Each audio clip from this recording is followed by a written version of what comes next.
ಇನ್ನು ವಿಜಯಪುರಕ್ಕೆ ಹೋಗೋಣ. ಕೋಲಾರ ಸೇತುವೆಯಿಂದ ನದಿಗೆ ಟಿಪ್ಪರ್ ಒಂದು ಬಿದ್ದಿದೆ. ಅದು ನಿಯಂತ್ರಣ ತಪ್ಪಿ ಬಿತ್ತೋ ಅಥವಾ ಚಾಲಕನ ಅಜಾಗರೂಕತೆಯಿಂದ ಬಿತ್ತೋ ಗೊತ್ತಿಲ್ಲ. ಆದರೆ ಕೋಲಾರ ಸೇತುವೆಯಿಂದ ನದಿಗೆ ಬಿದ್ದಿದೆ ಟಿಪ್ಪರ್ ಲಾರಿ. ಲಾರಿ ಚಾಲಕ ನಾಪತ್ತೆಯಾಗಿದ್ದಾರಂತೆ. ನಾಪತ್ತೆ ಅಂತ ಹೇಳಿದ್ರೆ ಬಹುಶಃ ನದಿಯಲ್ಲಿ ಕೊಚ್ಚಿ ಹೋಗಿರುವಂತಹ ಶಂಕೆ ಕೂಡ ಇಲ್ಲಿ ವ್ಯಕ್ತವಾಗ್ತಾ ಇದೆ. ಶೋಧ ಕಾರ್ಯ ನಡೀತಾ ಇದೆ. ವಿಜಯಪುರ ಹುಬ್ಬಳ್ಳಿ ರಾಷ್ಟ್ರೀಯ ಹೆದ್ದಾರಿಯಲ್ಲಿ ಈ ಸೇತುವೆ ಇದೆ. ಕ್ರೇನ್ ಮೂಲಕ ಟಿಪ್ಪರ್ ಲಾರಿ ಮೇಲೆತ್ತಿದ್ದಾರಂತೆ ಅಧಿಕಾರಿಗಳು. ನಾಪತ್ತೆಯಾದ ಚಾಲಕ ಬಾಗಲಕೋಟೆ ಮೂಲದ ಸಂತೋಷ್.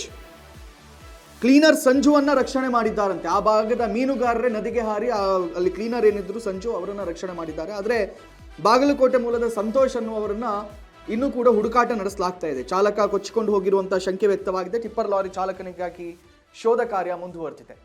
ನೋಡಿ, ನಾವು ವಿಜುವಲ್ಗಳಲ್ಲಿ ತೋರಿಸ್ತಾ ಇದ್ದೀವಿ. ಇಷ್ಟು ದೊಡ್ಡ ಟಿಪ್ಪರ್ ಲಾರಿ ಚಾಲಕನ ನಿಯಂತ್ರಣ ತಪ್ಪಿರಬಹುದು. ಆ ಸೇತುವೆಯಿಂದ ನದಿಗೆ ಬಿದ್ದಿದೆ. ನೋಡಿ, ಆ ವಿಜುವಲ್ಗಳನ್ನು ಕೂಡ ನಾವು ತೋರಿಸ್ತಾ ಇದ್ದೀವಿ.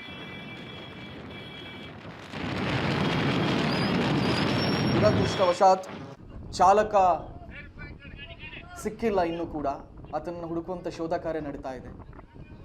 ಕ್ಲೀನರ್ ಸಂಜುವನ್ನ ಆ ಭಾಗದ ಮೀನುಗಾರರು ಏನು ಕೂಡಲೇ ಅಲ್ಲಿ ಏನು ಸೌಂಡ್ ಆಯಿತು, ಲಾರಿ ಟಿಪ್ಪರ್ ಬಿದ್ದಾಗ ಸೌಂಡ್ ಏನಾಗುತ್ತೆ ನೋಡಿ, ಆ ಸೌಂಡ್ ಕೇಳಿದಂಥ ಮೀನುಗಾರರು ನದಿಗೆ ಹಾರಿ ಸಂಜು ಅನ್ನುವನನ್ನ ರಕ್ಷಿಸಿದ್ದಾರೆ. ಮೊದಲಿಗೆ ಆ ಮೀನುಗಾರರಿಗೆ ದೊಡ್ಡದೊಂದು ಧನ್ಯವಾದವನ್ನು ಸಲ್ಲಿಸ್ತೀವಿ.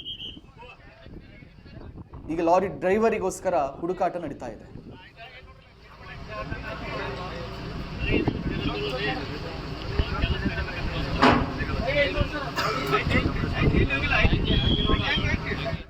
ಸಂಪೂರ್ಣ ನ್ಯೂಸ್, ಇದು ನೊಂದವರ ಧ್ವನಿ.